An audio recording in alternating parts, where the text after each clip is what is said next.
Hi, PT class. Thank you for joining me for this presentation on the evaluation and management of lymphedema today. I'm Jan Weiss, and I'm your instructor for this class. And I want to share a little bit about me because I realize that many of you may not have any idea who I am. I am a physical therapist, and I have been a physical therapist many years. I started out practicing while my husband was in the military many years ago. Upon his retirement from the military, we settled in Springfield, Missouri, and I started working at Cox Outpatient Rehab. In 1996, I received my lymphedema certification and began my specialization area in the management of lymphedema. So that was my regular day job. And in addition to that, I've worked as a per-course faculty member with MSU in the physical therapy program since 2010. And hopefully I'll still have the opportunity to meet most of you when things open back up. And besides the per-course faculty work, I'm also an instructor for close training and consulting, which is a lymphedema certification school. And so with my background teaching, my clinical background, and then also some speaking opportunities at conferences, I bring to you, I think, quite a lot of experience about management and evaluation of patients with lymphedema. I really enjoy speaking about this topic to physical therapists because having an awareness of what lymphedema is and how to treat it, I think, is so beneficial to a physical therapist practice. If you have some fundamental understanding about the lymphatic system and how to treat it, you can offer your patients either with lymphedema or those with generic edema so much more than you could without the training.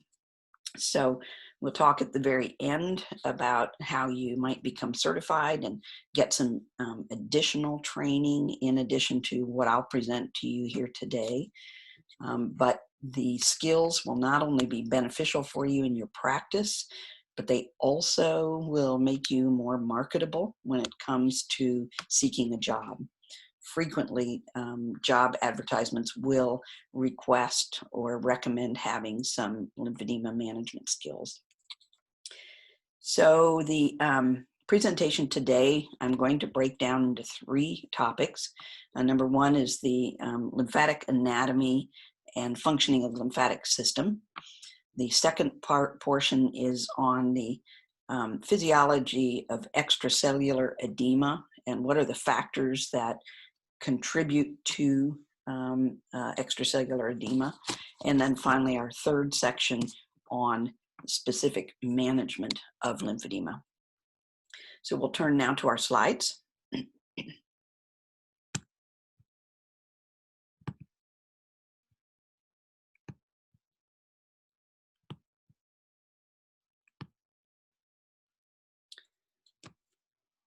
If I can move this over here. All right, evaluation and management of lymphatic disorders.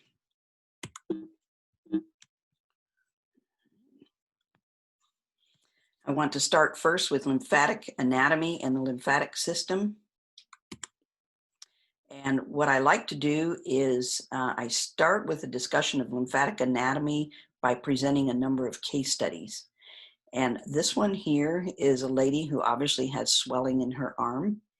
She had breast cancer back in the 1940s. And at that time, very radical breast surgeries were performed, not only removing the breast, but the fascia and the muscle and all of the axillary lymph nodes. Because the axillary lymph nodes are a lymph drainage system for the upper extremity and actually the upper quadrant of the trunk, she ended up with very severe lymphedema in her arm. Unfortunately, she lived with that for many, many years because until about the mid-90s, mid to late 1990s, in the United States, there was very little awareness nor education about treatment for lymphedema. And so she suffered with this and had a very stiff arm, pretty non-functional for decades prior to her beginning to receive treatment in 1996. This individual has edema, lymphedema noted in the face, particularly under the chin and the lower cheeks. This is an individual who had head and neck cancer and subsequently also had some lymph nodes removed. In this case, the lymph nodes were removed from the lateral cervical region, again impairing his lymph drainage capacity from his face. This individual did not have any lymph node removal. This is a child with primary lymphedema, and later on in this lecture, we will talk about primary lymphedema and how it differs from those patients who have had lymph node dissection. Basically, what happens with primary lymphedema is that during the time of fetal development, particularly during the development of the vascular system, the lymphatics do not form correctly, and so they remain always as having deficient lymph drainage transport properties. So this little tyke has, you can see, left arm and hand swelling, as well as at least left foot swelling. In this case, rather than having a removal or a deficiency in lymph nodes, this child actually has a deficiency in lymphatic vessels leading up to the nodes. This individual did not have any lymph node removal and does not have primary lymphedema. However, this individual was injured in an accident when he was hit by a car while riding his bicycle. He had a severe tib-fib fracture, and this resulted in the need for numerous surgeries. This picture is of him 1 year post-injury, following 9 surgeries in which he had for debridement, bone stabilization, and so on. After 1 year of living with this situation and really not being able to wear a shoe well, as you can see, he has swelling in his foot. He was finally referred to the physical therapy department by his orthopedist for ankle range of motion exercises.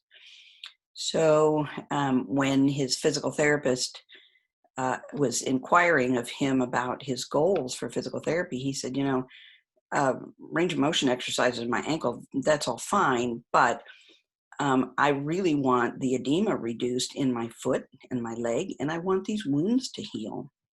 And so at that point, my colleague came to me and asked if there might be anything that I could offer this gentleman. So in this case, what happened was he had that initial trauma, the tib-fib fracture and extensive soft tissue trauma. But then he had recurrent surgeries, inflammation, perhaps infection, and that area never had a chance to heal, largely because of the edema. So, what is the purpose of the lymphatic system in our body? First of all, it's to remove excess fluid and proteins from the interstitium and return it back to the blood circulation. The next point is that there are specialized intestinal lymph vessels which transport the fat back to the circulation. That's very, very important, because when food goes through the intestines, there's an exchange of nutrients, fats, nutrients, which the body needs to hang on to. If that just is eliminated, then we're losing a lot of our nutritional needs. And so those specialized intestinal lymph vessels serve a very important function, picking those up and transporting them back to the blood circulation. And finally, the lymphatic system serves a very important immunological role through its functioning of the lymph nodes. Now, these are only 3 primary purposes of the lymphatic system. we're realizing more and more all the time how very important the lymph system is. And fortunately now there's more and more research being done on the value of the lymphatic system. And I'm hoping that there's greater and greater recognition, both of the health benefits that the lymphatic system provides for us, but also we're realizing about some disease propagation which goes through the lymphatic system as well. For example, we know that cancer cells spread not only through the vascular system, but cancer cells spread through the lymphatic system as well. Lymph fluid components are the ones listed here. At a minimum, water obviously is a significant portion of the lymph fluid, but that also contains proteins and fats and metabolic waste and bacteria and viruses. It's a little bit like the sewage system for the skin and subcutaneous area. It picks up a lot of things that are undesirable to have in the skin, and then those are filtered and cleansed by the lymph nodes. What does the lymphatic system consist of? Lots of things.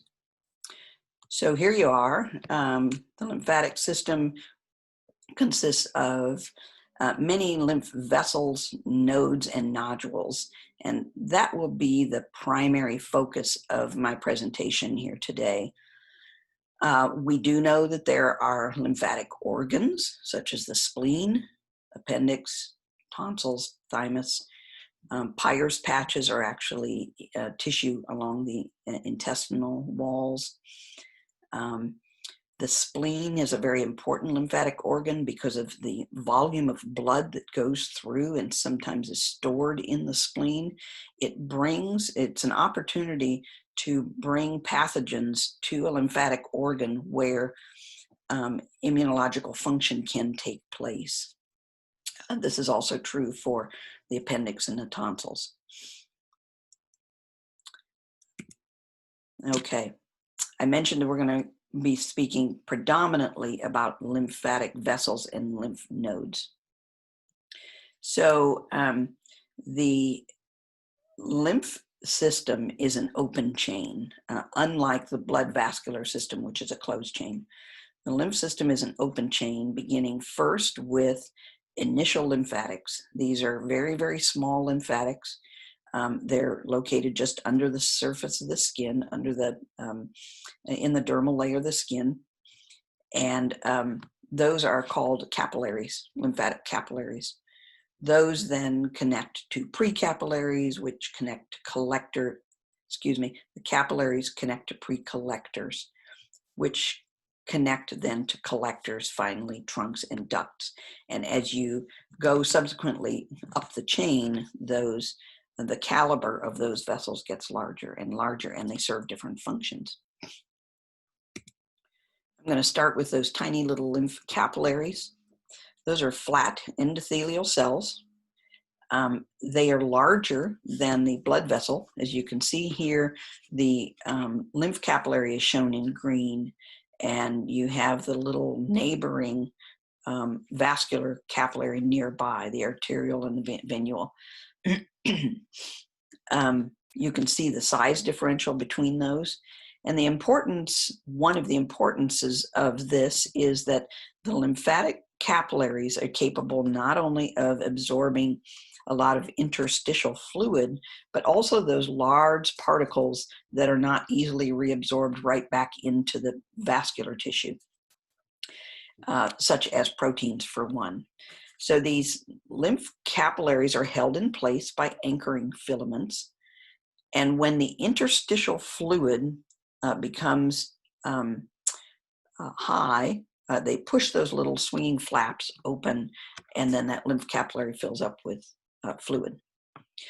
Lymph capillaries are absorbing only. They do not transport, and we'll talk about actual transportation soon. So what this is a lymph drainage, a video of a section of lymph drainage. Lymph formation.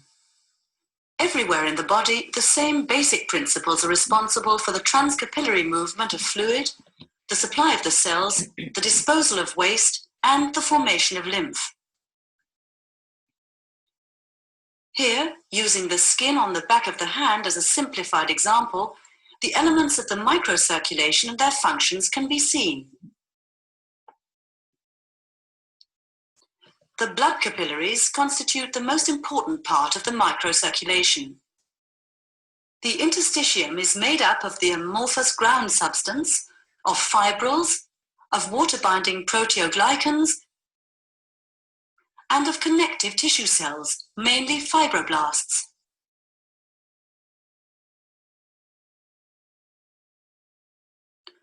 The interstitium is crisscrossed with pre-lymphatic channels. The initial lymphatics. Interstitial tissue fluid streams through open interendothelial junctions into the initial lymphatics to become lymph.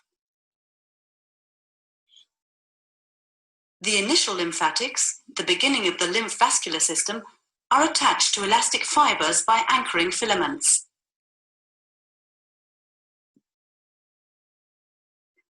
Blood capillaries, interstitium, and initial lymphatics constitute a functional unit. To simplify matters, instead of the entire course of events and the complex movement of fluids, we're only showing the trickle of tissue fluid in the pre-lymphatic channels and the formation of lymph. All right. So after the fluid is absorbed into the capillaries, then it is passed on to the precollectors. What precollectors are is vessels of a little larger caliber. They begin to possess valves and muscular walls.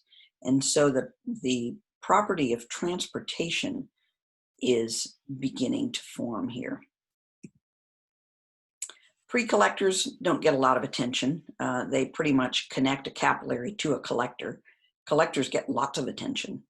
So lymph collectors are the next portion of the lymph vessel, and these possess muscular walls and valves to enable the fluid to go in a one-way direction. So generally speaking, the lymphatic vessels function somewhat like veins do, is they are designed to bring the fluid in a unidirectional fashion, and backflow is prevented by the valve segments. And so collectors are very much transport vessels, and transportation of fluid occurs through several means, and we'll talk about some of those coming up. So a lymphangion is a section of a lymph collector between two valves. And remember I mentioned that they have muscular walls in them, but they're also innervated by the sympathetic nervous system. And so there is a natural intrinsic contraction of those lymphangions of about 6 to 10 times per minute. Now, these intrinsic contractions can be influenced by factors such as heat, such as exercise, similar to what our vascular system does as well. And so again, just for clarification, I think this picture is a little bit confusing.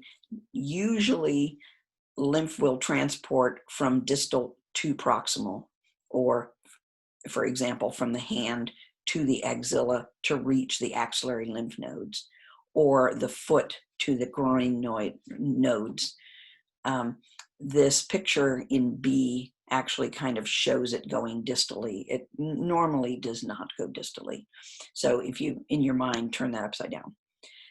When you have valvular incompetence in a lymph vessel, as you can get with lymphedema and dysfunctional lymphatics, then you have, and those lymphangions squeeze, you have fluid going in both directions. So it's similar to that of venous hypertension and reflux. You get lymphatic reflux. Here is a picture, electron microscope picture of lymphatics. And you can see, particularly in that middle picture, you can see those valve segments full open, expanding that section of lymphangion that's marked by the numbers 3. And then you can see numerous lymph vessels all lined up together. And typically that's a fairly normal representation of normal lymphatics. You don't just have one lymph vessel or two lymph vessels typically. Usually they're kind of in a cluster, and eventually they all connect to proximal lymph nodes, whether it's inguinal lymph nodes or axillary lymph nodes or supraclavicular lymph nodes. Okay, here is a demonstration of some Lymphangiogram pulsation.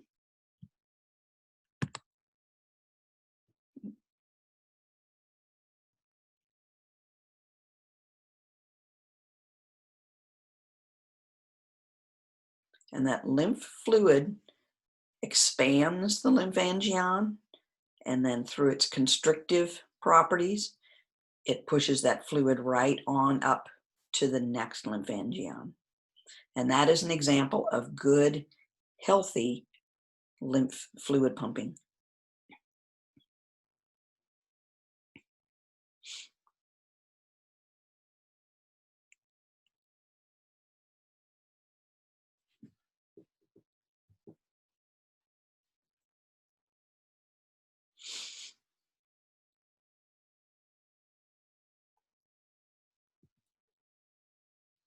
All right, let me talk to you about upper extremity collectors for a little bit. So you can see in this middle picture is actually a cadaver graft of where dye has been put into the lymphatic system. And you can see those lymph collectors, very superficial in the skin, how they course upward, and then along the medial medial upper arm, they converge to connect into the axillary lymph nodes. Now, there are also a few cubital fossa lymph nodes. They don't serve a major function, but they do serve a drainage function for the upper extremity. And so if anything happens either to the collectors or some of those lymph nodes in the axilla are missing, then those lymph collectors don't have anything to transport that fluid to. And so it's kind of like a dead end. And in essence, what happens then is the fluid backs up in the arm. That's kind of the simple explanation to it. Same thing with lymph collectors of the head and neck. This gentleman I mentioned had cancer, head and neck cancer, and they removed some of the deep cervical lymph nodes in the cervical triangle. And that resulted in the same situation of backup as the lady with the upper extremity swelling. This gentleman that had the car-bike accident, he actually had disruption to the lymphatic collectors themselves. And then he had that disruption over and over and over again. So he had quite a lot of scarring of those lymphatic vessels. And so they could not serve their important function of removing his edema. And that was a large part of why his wound was allowed to persist so long. This is another cadaver picture, just showing the very superficiality of the lymphatic vessels. Now, I do want to make a point of saying that there is a superficial lymph system and a deep lymph system. We will talk briefly about the deep lymphatic system. There are communications between those two systems. But in terms of the superficial system, this will come in of importance when we talk about treatment for lymphedema, because indeed a part of the treatment involves a form of massage called manual lymphatic drainage, which employs a gentle stretching and often circular motion to the skin. And when you stretch it, you stretch those collectors. Remember, the collectors have muscle cells in them, and they respond with a contraction. Here's a lymphangiogram of the of the lower extremity. So what this is just an image of, it's a dye image of the lymphatics. Let's first talk about the right-hand picture. The right-hand picture shows some lymphatics in the calf. The middle picture shows the lymphatics coursing up the medial aspect of the knee from the tibia up into the thigh. And then the left-hand picture actually shows those same lymphatics coursing up through the medial thigh and attaching to inguinal lymph nodes up near the pelvis. Now, take note of how, generally speaking, how straight they are, how linear they are. The reason I say that is that here is a patient with primary lymphedema. As you recall, I mentioned that primary lymphedema happened during the time of fetal development, during the formation of the vascular tissues, and the lymphatic vessels didn't form properly. So here is a lymphangiogram of a patient with primary lymphedema. You can see a very significant difference in the presentation of the superficial lymphatics in this patient with primary lymphedema compared to those of somebody who does not have lymphedema. They lots of times are dilated, tortuous. Sometimes they don't even have a connection one to another. So this would result in very poor lymphatic transport through the lymphatic vessels. Here's a lymphoscintigram. So the difference is a lymphangiogram is a dye study which actually shows the lymphatic vessels themselves. Unfortunately, a lot of the dyes that were used long ago tended to be toxic, and so lymphangiograms were limited in their use. Now there's newer forms of imaging which are non-toxic, non-threatening, but they do different functions. So this lymphoscintigram is actually a functional study. There's a dye. It's a protein sulfur combination dye, which goes into the lymphatic system. It's injected in between the toes, and that is selectively picked up by the lymphatic vessels and then carried through the lymphatic system of the leg and eventually accumulates in the inguinal lymph nodes. So that's under normal circumstances. So this picture on the left is normal. You can see where the dye was inserted between the toes. That's where the bolus of dye is. And then it courses up both legs and accumulates in the inguinal lymph nodes. Eventually, then it goes on to the I believe it is liver. I'm sorry, at this point that detail is escaping me. Okay, Milroy's disease. What Milroy's disease is one of the primary lymphedemas, where there is very poor transport through the lymphatic vessels. And you can see here where dye was put in, and the bolus stays right down in the feet because those lymphatic vessels are so poor in transporting that it goes nowhere.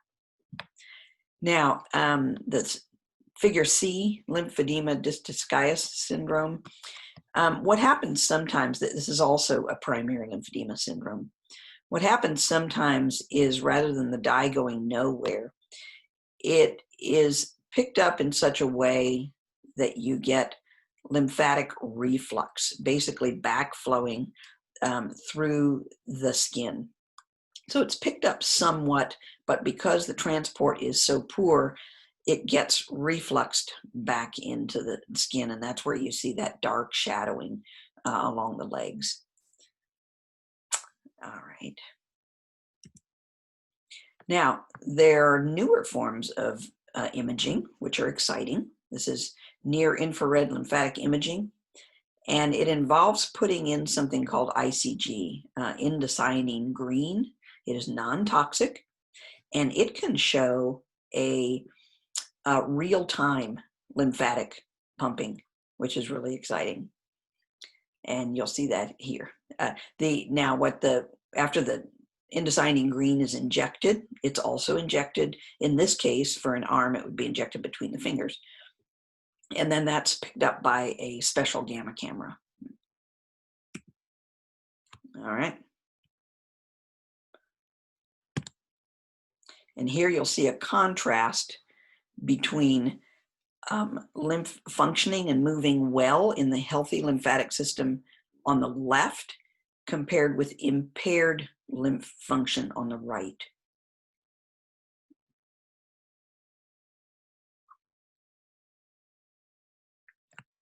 I'm going to show you that again because it goes pretty fast. So on the left is the healthy lymphatic system where the fluid pumps from the distal to proximal, and on the right it just kind of gets stuck and doesn't pump effectively.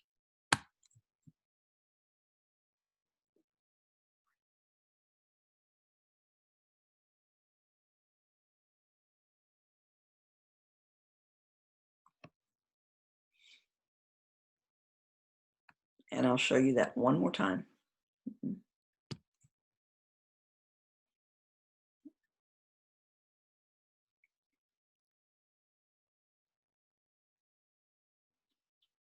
It also appears that that right-hand image, the lymphatics are dilated, which is often the case when they're non-functional.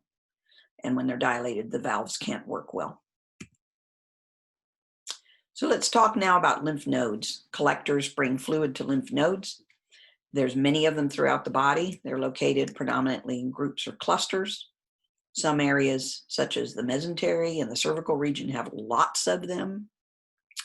There's fewer in the axillary and inguinal areas. For the most part, they're very small in size and non-palpable unless they're pathologic.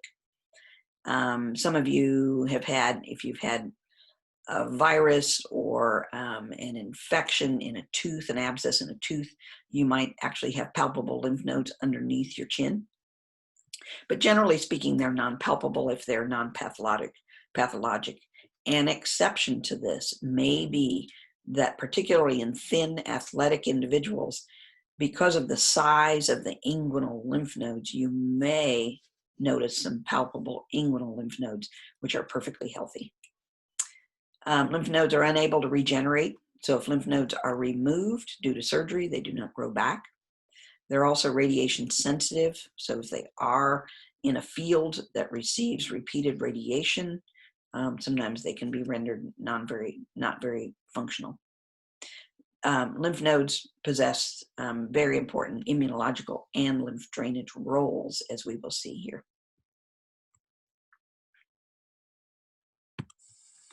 Concentration and filtration of lymph in the nodes. On its way towards the blood circulation, the lymph passes through several nodes, which are often situated in groups. The first node of such a group is the sentinel node. The nodes fulfill important immunological functions. They filter out cellular debris, bacteria, and cancer cells from the lymph.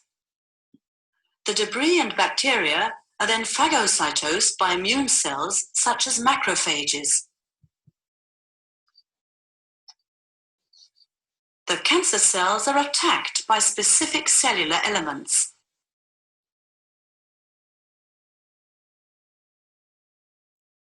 Lymph usually becomes concentrated in the nodes through the reabsorption of water. The water is carried away by the nodal veins. On the other hand, in cases of venous hypertension, water is added to the lymph in the nodes. All right, moving on from lymph nodes, we're going to now talk about lymph trunks. So imagine that you have fluid draining through the collectors in the leg. They bring the fluid to the inguinal lymph nodes, and from there then they go into special lymph trunks, lymphatic trunk in the abdomen. And at this point, then the superficial system is draining into the deep system. And then eventually from lymphatic trunks, then they drain into one of two ducts, either the thoracic duct or the left lymphatic duct. And these drain all the lymphatic fluid from the venous system, or excuse me, from the interstitium to the venous system back near the heart. So here's your lymphatic trunks. It's a little bit of a busy slide, but hopefully you have a chance to look at it. So as I was mentioning a bit ago, fluid from the inguinal lymph nodes would go into a right or left lumbar trunk, depending on what side of the body it's on. And then they converge up to what's called the cisterna chyli. The cisterna chyli is the merging point of all the lymphatic trunks down below that level, as well as the gastrointestinal trunk. I mentioned that the gastrointestinal trunk was very important for helping to recycle nutrients and fats. And so when the gastrointestinal trunk picks up its important properties, it empties into that cisterna chyli, and due to the presence of the fats from the intestines, it creates kind of a creamy white consistency.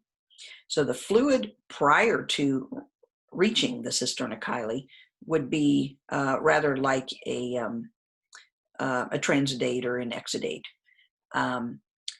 When it is added to the cisterna chyli with those fats, it becomes kind of creamy white.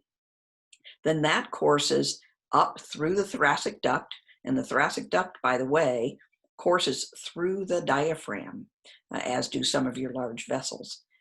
Once it courses through the diaphragm, it goes up kind of along the front of the spine and eventually empties into the venous angle on the left side of the body. So that's how the thoracic duct empties. Then there's also the right lymphatic duct. Right lymphatic duct only drains from the head, neck, and right upper quadrant and right upper extremity. And that goes in through the subclavian trunk into the right lymphatic duct. And you'll see a little clearer here. So this picture here shows the cisterna chyli right along the front of the spine down at that lumbar region, about T12, L1, and courses up along the front of the spine to empty into the left venous angle between the left jugular and left subclavian trunk. Now, that one, as you can see in that picture in the upper left corner, there's a dark green shading to the entire left side of the body and all of the area below the waist. All of that area drains into the left thoracic, into the left venous angle. It is only that right head, neck, upper quadrant, and arm which drain into the right venous angle. So it's not a half and half distribution. I don't know why, but that's just the way we were designed. All right, at this point, let's take a break and we will discuss etiologies of extracellular edema coming up next.